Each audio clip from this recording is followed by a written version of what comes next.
안녕하십니까, 김석희 목사입니다. 오늘 9월 29일 성경 본문은 창세기 32장입니다. 1절에 야곱이 가나안 땅을 향해 길을 가는데 하나님의 사자들이 그를 만났습니다. 그가 그 사자들을 만날 때 하나님의 군대라 선언하고 그곳의 이름을 마하나임이라 합니다. 두 진영이라는 뜻입니다. 여호수아가 난공불락의 여리고성을 앞에 두었을 때 한 사람이 칼을 빼어 마주 서 있었는데 그는 여호와의 군대 대장으로 여호수아 앞에 나타났습니다. 오늘 본문의 야곱도 이렇게 2절에 하나님의 사자들을 볼 때 하나님의 군대라 하였습니다. 이 점은 신약 성경에서 모든 천사들은 섬기는 영으로서 구원받을 상속자들을 위하여 섬기라고 보내심이 아니냐라고 말합니다.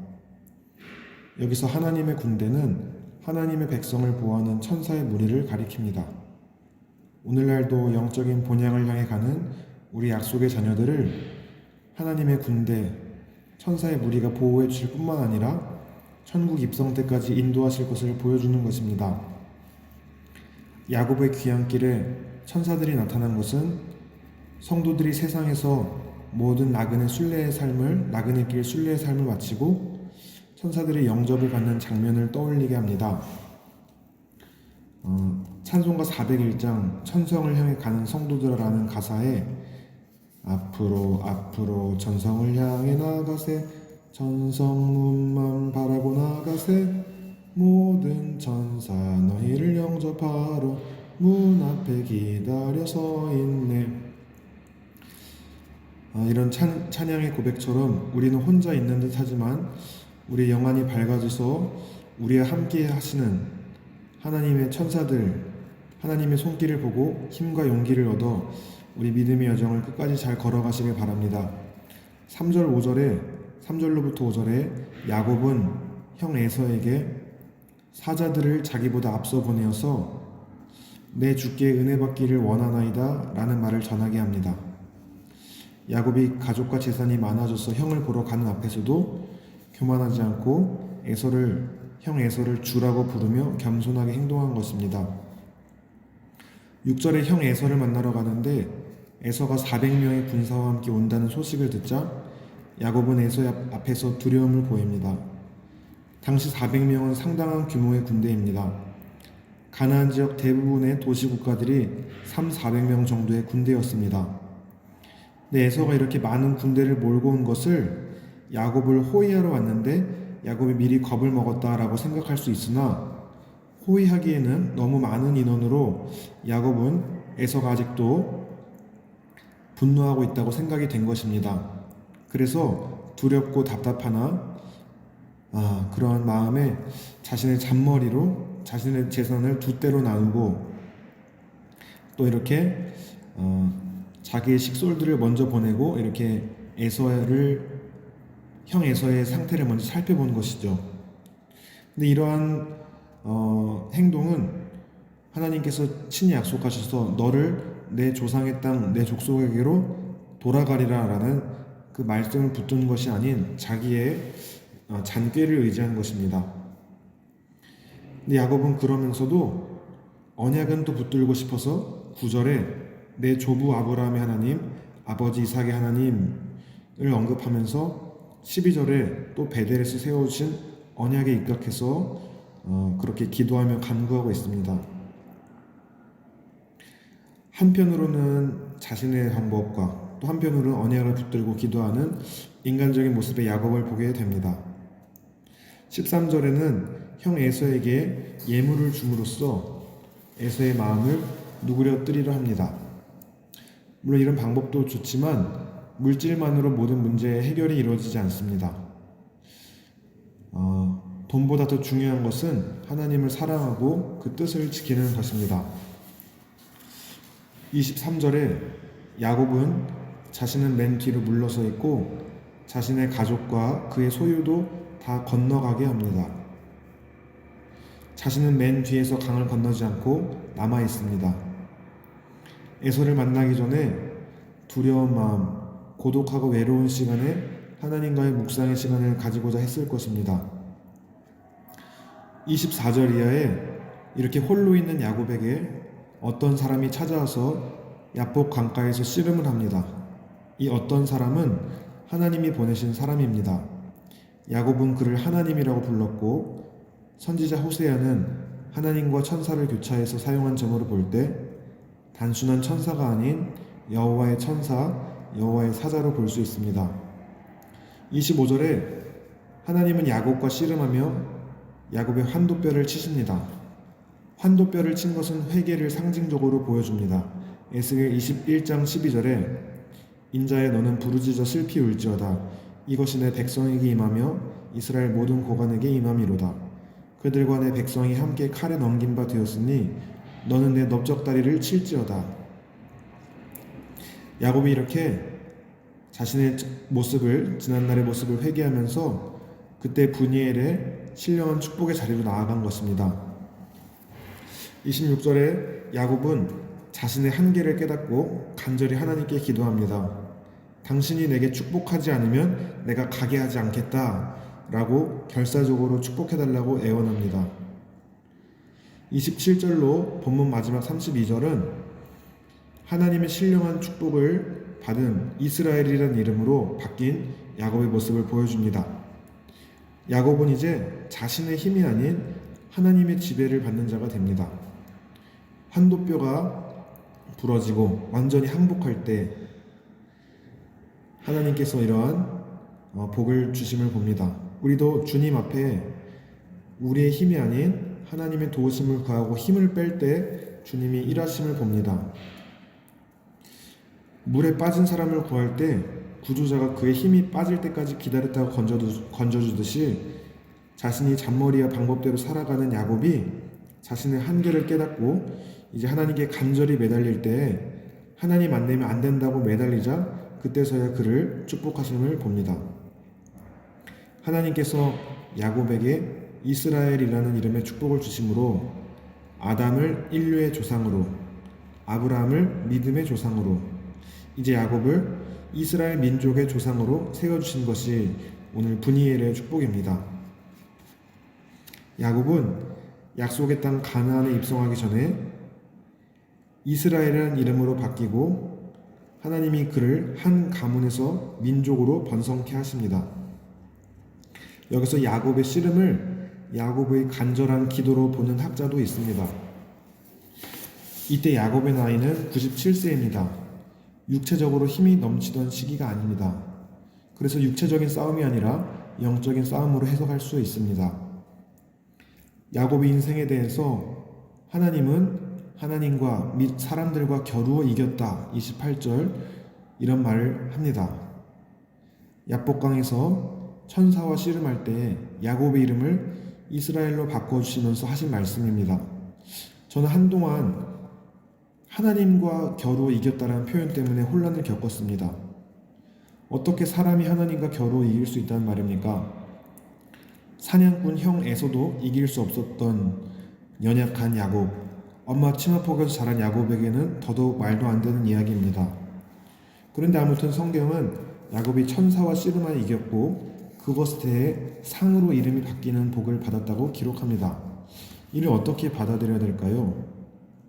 말씀을 깊이 묵상하면서 이것은 야복강 사건에만 국한된 이야기가 아니란 사실을 알게 되었습니다. 그 단서는 앞에서 언급한 하나님과 및 사람들과도 겨루어 이겼다는 말씀입니다. 지금 천사와 씨름하고 있는 대목에서 사람들이 등장할 이유가 전혀 없습니다. 문맥상 지금 상황에서는 그냥 하나님과 겨루어 이겼다고 하면 됩니다. 그런데 사람들과 겨루어 이겼다는 것도 함께 있습니다. 이것은 야곱이 인생을 통해 씨름해온 두 가지, 즉 하나님과의 씨름과 사람들과의 씨름에서 승리했다는 것에 대한 하나님이 내린 평가입니다. 야곱은 태어나면서부터 쌍둥이 형 에서와의 씨름을 시작했고 그 씨름은 평생 계속되었습니다. 외삼촌 라반의 집에서 지낸 20년의 세월도 사람과의 씨름이었습니다. 속고 속임을 당하는 그 인생의 씨름에서 야곱은 하나님의 도움으로 마침내 승리했습니다. 이렇게 사람들과 겨루어 이겼다는 것은 이해할 수 있습니다. 그러나 여전히 하나님과 겨루어 이겼다는 표현은 분명하게 풀리지 않았습니다. 기껏해야 아버지가 자식에게 져주듯이 하나님이 일부러 져주셨다고 설명하지만 그것도 제가 보기에 참 궁색한 해석이었습니다. 그런데 천사가 야곱의 허벅지 관절을 친 것은 야곱을 떼어놓으려는 의도가 아니라 오히려 야곱이 씨름을 멈추고 하나님께 꽉 매달리게 하려는 것이었습니다. 약할 때 하나님의 강함이 머무르듯이 하나님을 의지하게 하기 위함입니다. 우리의 신앙생활도 그렇습니다. 하나님이 우리 기도를 들으시고 연약한 우리 가운데 하나님의 능력이 머무르게 합니다. 때로 우리 약함을 고쳐주지 않는다 하시더라도 우리가 계속 주님을 의지하는 한 하나님의 능력이 우리에게 머물게 하시는 것입니다. 이 사건 이후에 야곱의 이름을 이스라엘로 바꾸어 주십니다. 이스라엘의 뜻은 하나님과 겨루어 이김이라는 뜻도 있지만 하나님은 지배하신, 하나님의 통치하심이라는 뜻도 있습니다. 하나님과의 씨름에서 이긴다는 것은 결국 하나님의 뜻에 대해 저항을 멈추고 항복하는 것입니다. 야곱은 야복강에서 천사와 씨름하다가 하나님께 정복당했습니다. 그것이 야곱으로 하여금 진정한 승리자가 되게 했습니다. 이 역설적인 진리는 우리 자신의 삶을 다시 돌이켜보게 합니다. 진정으로 나의 옛 생각, 나의 잔머리가 끊어지고 진정으로 하나님의 방식으로 통치를 받을 때에 하나님이 함께 하시는 이스라엘을 당할 자가 없는 것입니다. 야곱이 축복해주지 않으면 가게 하지 않겠다라는 각오처럼 하나님의 응답이 있기까지 성전에서 매달리며 우리도 간절히 주님의 축복을 사모하며 눈물로 기도하면은 하나님이 우리의 기도를 들어주실 때가 있습니다. 그렇지만 더 중요한 것은 그러한 과정 중에 우리의 기도 응답을 받는 것도 필요하지만 그 간절한 기도 시간 가운데 우리를 향한 하나님의 뜻이 발견되고 내 뜻이 꺾여지고 하나님께 완전히 정복당하고 통치받는 것이 더 큰 기도라 생각합니다. 예수님의 겟세마네 기도처럼 말입니다. 야곱이 환도뼈를 맞은 것은 생명과 힘의 근원을 상징하는 것을 맞은 것입니다. 이는 육적 수단에 의지한 야곱을 꺾으시고 하나님만 의지하게 하심이며 예표적으로 장차 그의 허리에 나올 이스라엘의 운명 역시 인간적 수단을 의지할 때 이처럼 실패하리란 경고이며 바울의 고백처럼 약한 때의 강함이라는 역설적 진리를 예표하신 사건입니다. 환도뼈를 맞았지만 야곱은 하나님을 사자가 축복할 때까지 참으며 자기가 잡은 것을 놓지 않습니다. 이렇게 하나님을 의지하고 하나님의 축복을 사모하며 하나님만이 나의 도움이시라는 마음으로 붙드는 모습에서 야곱의 투지력과 집중력, 정신력은 배울 점이라 생각합니다. 27절에 내 이름이 무엇이냐라고 하였을 때 속이는 자 야곱에서 이스라엘로 이름이 바뀌었습니다. 우리도 전에는 죄 가운데 빠져 살던 죄인이었지만 이제는 예수 그리스도인의 택하신 족속이요 왕같은 제사장이요 하나님의 소유된 백성이 된 것이 기쁘고 감사한 일입니다. 이렇게 성도라는 이름에 걸맞게 온전하고 겸손하게 믿음 생활하는 저와 여러분 되시기를 기도합니다. 29절에 야곱은 하나님의 사자의 이름을 물어봅니다. 그러나 알려주시지 않고 그냥 축복하십니다. 하나님이 때로 우리에게 물어보지만 알려주시지 않은, 허락되지 않은 영역에 대해서는 너무 고민하거나 알려고 하지 않으시길 바랍니다. 성경에 우리의 갈 길이, 우리가 해야 할 바가 다 이미 써있고 하나님이 또 필요하면은 때가 되면 또 하나님의 방법으로 알려주실 것입니다. 우리는 오늘이라는 삶을 살아갈 때에 우리에게 허락되고 알게 하신 것만큼 주어진 오늘 하루에 최선을 다하시는 저와 여러분이 되시길 바랍니다. 30절에 야곱이 하나님의 사자와 씨름한 것을 브니엘이라 합니다. 이는 하나님의 얼굴이라는 뜻입니다. 원래 하나님을 만나면 죽는다는 히브리인들의 전통적 사상이 있었지만 하나님과 대면하고도 죽지 않아 감격해서 브니엘이란 이름을 지은 것입니다. 31절에 야곱이 그 환도뼈로 인하여 절었더라. 절룩거리는 것은 이게 실제 사건이었으며 옛사람의 모습이 없어지고 하나님의 은혜의 흔적을 가진 자가 된 것입니다. 갈라디아서 6장 17절 이후로는 누구든지 나를 괴롭게 하지 말라. 내가 내 몸에 예수의 흔적을 지니고 있노라 라는 바울의 고백이 생각납니다. 이렇게 문제 앞에서 어떻게 보면 위기의 순간, 두려움이 닥쳐오는 순간에서 하나님께 매달리고 끝까지 붙들어야 됩니다. 우리의 연약한 그런 인간적인 노력을 내려놓고 하나님의 도우심을 구하며 잠잠히 하나님이 역사하시는 것을 보고 나아가야 하겠습니다. 인생에 어떤 어려움의 상황이 닥쳐도 야곱이 절망을 딛고 하나님의 약속을 기억하며 하나님의 도우심을 구함으로 승리하는 것을 보게 되었습니다. 우리도 간절하게 인간적인 방법이 아닌 하나님께 매달려 약속의 말씀을 붙들고 간절히 기도하며 하나님의 선하신 인도하심을 받는 모든 성도님들 다 되시기를 좋으신 예수님의 이름으로 기도드립니다.